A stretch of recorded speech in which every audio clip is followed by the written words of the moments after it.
Chapter 16. Shocks and Threats. I kissed Lesley farewell and patted Farah goodbye as I left work that morning at 8:30 a.m. Lesley was in a good mood because she had applied for a new job as a fundraiser with the National Society for the Prevention of Cruelty to Children and had got an interview. Lesley still enjoyed her youth work and the young people in the Upper Shankill, but the funding was running out, and there are only so many games of uni-hock one person can referee without starting to feel slightly jaded. I was still waiting patiently to hear if my pilot programme on Downtown Radio would spawn a series.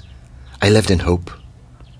As I made my way around the corner, through the security barrier, past the beleaguered Duncairn Manse and church, and onto the Antrim Road, and past the scorch-marked British Army Sanger, I was anticipating another normal day at the 174 Trust.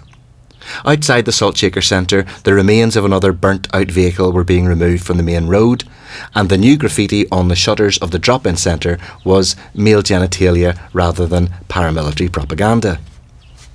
John Evans led the prayer meeting with a reading from the Bible and a short thought for the day to inspire us for the hours of Christian service ahead. We shared information about the ups and downs of our work with each other, good news about a young man who was growing in his faith, and bad news about an elderly woman who was dying of cancer. We prayed for each other and for the pensioners who were ill, the young people who were in prison, and for the families of the victims of the latest bomb blasts and shootings.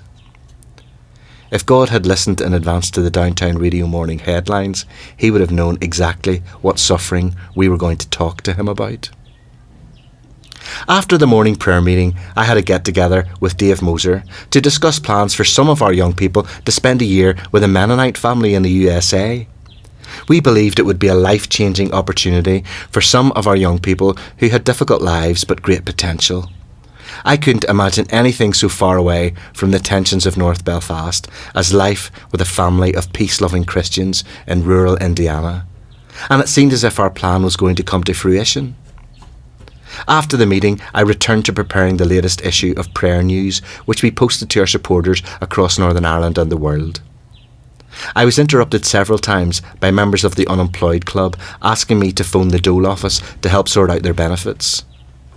I was happy to help, but it frustrated me that the staff in the Social Security office didn't sort out the problem so speedily when the teenagers themselves made the same telephone call. As I was finishing yet another pile of funding applications, this time for a summer camp in England, a new kitchen for the cafe, and a new club for children with disabilities, I was suddenly disturbed by the boss. "Tony, can I see you in my office now?" asked John. This was unusual. John tended just to let me get on with my work. He knew I worked hard and always did my best, and I think he trusted me. He managed the finances and the employment scheme, and I coordinated the youth work and the cross-community projects. If I were stuck, I would take the initiative and knock on his door to ask him for some wisdom or support. He often gave me advice on how to deal with various difficult scenarios that I was dealing with among the young people, whether it was drugs, abortion, homelessness, domestic violence, or, in a surprise turn of events, Satanism up the Cave Hill. But it was unusual for me to be called into his office. "Darren's been arrested," he said. I didn't know Darren very well. He kept himself to himself. He was from a loyalist area of North Belfast, and he was in his early 20s. Darren looked like a hard man, but he didn't say much, and he had worked hard in the kitchen of the Salt Shaker Cafe for several months. I assumed he had got into a fight at the weekend, or been drunk and disorderly, or joyriding, or some other common youth crime. "He's been arrested for a sectarian murder," said John. I was shocked, and for a moment speechless. "He's been charged with being involved in the killing of a Catholic last year," said John. I had never seen John look so troubled. "UDA," he added. Fuck, I thought, but I didn't say it out loud. I had recently thought it couldn't get worse than your youth club members being shot in the street, but I was wrong. One of the few Protestant staff working in a Christian centre in a mainly Catholic neighbourhood being charged with the sectarian murder of a Catholic was much, much worse. Yet again, I felt sick to my stomach. "I'm devastated," said John, putting his head in his hands. "I employed him. I brought him here." But how on earth were you to know that this would happen, I said. How can anyone know this? John obviously had taken time to think through the possible repercussions of this news. Darren had been working in a cross-community staff team in our centre in a nationalist area where loyalist paramilitaries had been targeting Catholics, including one of our own youth club members.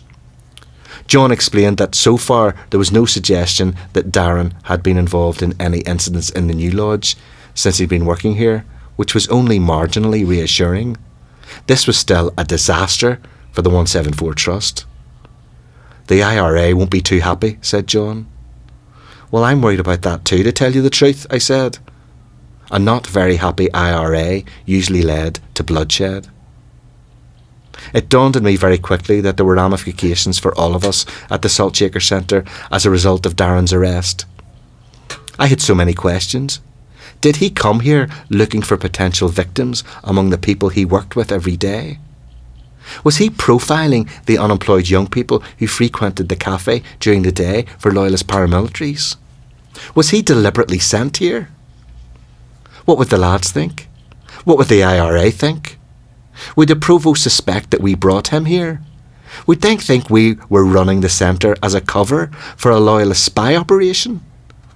What action would the IRA take? We were all at risk. The 174 Trust's relationship with Sinn Féin had always been okay. We didn't ask for permission to be here, but we were clearly permitted to be here. The local Republican leadership must have discussed our presence and must have decided not to target us or burn us out or shoot any of the Protestants working in the centre. It seemed like the local powers in the New Lodge accepted we were genuine, harmless, religious nutters who did some good work with the pensioners, including some of their mothers, and the young people, including some of their children. I would occasionally visit a local Sinn Féin councillor after a significant burglary to see if they could help us get our stuff back. He seemed surprised and slightly bemused that I wanted to talk to him, but he was always helpful. But these circumstances were very different. We had allowed a loyalist paramilitary killer into their community for months. The men who decided who lived and who died in this community would be justifiably angry. Up until this point, I was struggling with whether my work was making any real difference. It had never crossed my mind that my mission might be doing more harm than good. One by one, many of the local lads dropped into the centre. Darren's arrest had been on the downtown radio news. "Have you heard about your man Darren?" asked each person in turn. "The sleekit UDA bastard." "I know, it's awful," was all I could say. "It's terrible to think that he's been working here for all these months after what the police are saying he was involved in. This is very bad for usins." "Tone," whispered Den, helpfully rather than threateningly, "make sure you're not here tonight. This whole fucking place is going to be burned down." "You watch yourself, big lad," advised Soup. If the RUC have been investigating Darren for a sectarian murder, why would they not just tell us, as his employers, and we could have removed him right away? I asked John innocently. The concept of collusion did not even cross my mind. I tried to defend the 174 Trust to the young people as best I could, and explain how devastated John Evans and I were, in the hope that some of them would speak up for us in the right circles and ask for mercy from the provost. But I accepted that the Saltshaker Centre was going to be burned down.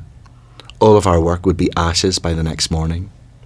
Our stumbling attempts at peace building would be just another victim of violence begetting violence and destroying any seed of hope in a city addicted to retribution. My priority was to make sure that none of our staff or volunteers or young people would be in the building when the attack took place. I was also worried about our own house. Later in the day, I was reassured, without even having to ask. "Your house is all right. You and Lesley are all right, Tone. It's this place that's getting it, so make sure no one is sleeping in them flats upstairs tonight." Most of the young people seemed genuinely upset at the fate of the Saltshaker Centre because they knew very well what had happened with Darren was the last thing that we would have wanted, and that they would have ultimately be losing having a place to go and having something to do if we got burnt out. I slept even fewer hours than usual that night. "Is anybody there?" Lesley asked with more urgency than usual as I checked the rear of the house several times through the night at the slightest sound. But the expected phone call to tell me that the centre had been petrol bombed never came. The next morning arrived and our centre was still there. For the next few days I was warned that the attack was coming that night, but as each day passed it seemed that mercy had prevailed over anger. It was hard to understand exactly what had happened. It felt as if someone influential had intervened on our behalf. Maybe there was mercy in the IRA after all, or perhaps it might be considered bad PR to be killing well-meaning Christians again so soon after the Enniskillen bomb. The last thing the Provost needed was another Christian forgiving their barbarity in front of the world's media. Either that, or all the threats had been a teenage testosterone exaggeration in the first place, and the Republican leadership of North Belfast had more important acts to execute. However, some of the young people would never trust us again. I had stuck a photograph of a camping trip with Billy and the lads on the wall of my office. For weeks after Darren's arrest, I had to explain that this photograph was taken by me and had never left my office. The word on the street was that the photograph was being used by loyalist paramilitaries to target the young people one by one for a horrific death in the style of a plotline from a horror film.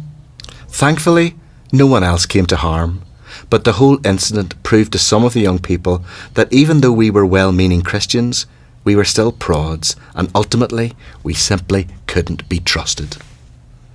The Belfast mindset had returned to its default. There are some good ones, but you can't really trust them. I was feeling more and more that in spite of my natural optimism and inextinguishable sense of hope, it would be impossible to make any lasting changes around here.